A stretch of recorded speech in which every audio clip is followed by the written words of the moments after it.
So ayan, ito yung preparation ko. So may kaunti tayong asin. So asin, kasi sa isang baka namin, sa ganyan kalaki, makaubos siya ng ng 2 balde. So dapat i-prepare natin na yung yung 2 balde para sagad yung na hindi putol-putol yung pagkainom niya. So lagyan natin ng kahit kaunting feeds. Laban yan. Basta ang importante, busog yung baka natin.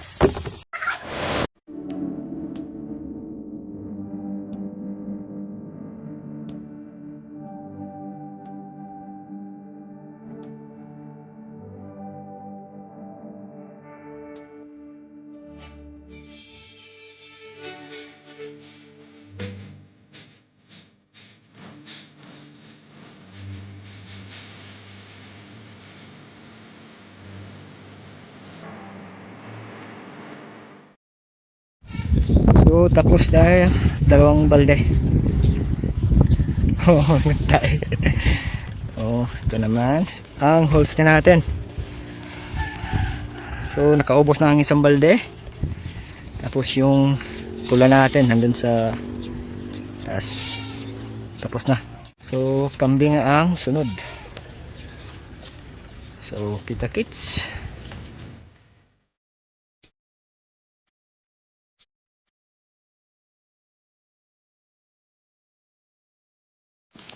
So dito muna sa mga kambing nating barako.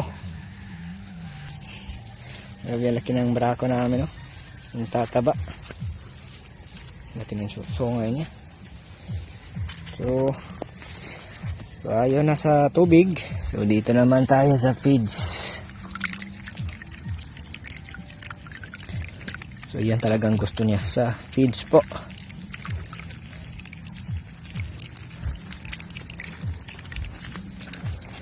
So nakakamay lang kasi nasa ilalim yung feeds.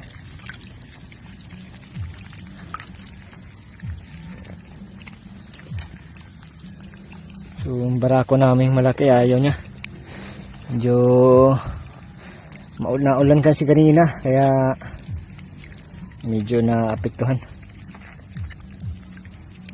So pag tag-init talaga, yung barako natin, yung malaki na yan, ay gustong-gusto talaga niyan tubig at saka sa feeds. So dito lang muna sa isa. So bukas na tong ang isa, ayaw pa niya. Tingnan nyo.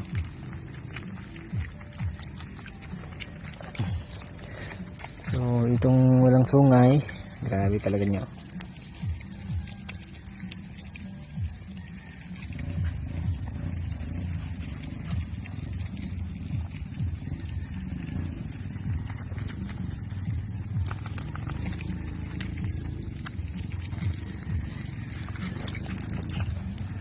Uminom na parang ng kaunti. Medyo nalamigan kasi siya, yung basang-basa yung balahibo. So yan, kain lang. Pero dito talaga kahit yung feed, yung namin, yung kambing, kahit kaunti lang yung yung inom, basta maganda lang yung kain sa damo, ay talaga ay maganda pa rin ang resulta. Makatapang talaga itong yung malaki. So yung isa tapos na. So tubig lang yung gusto. So itong sobra ay pwede nating pang bigay sa baka. So tara.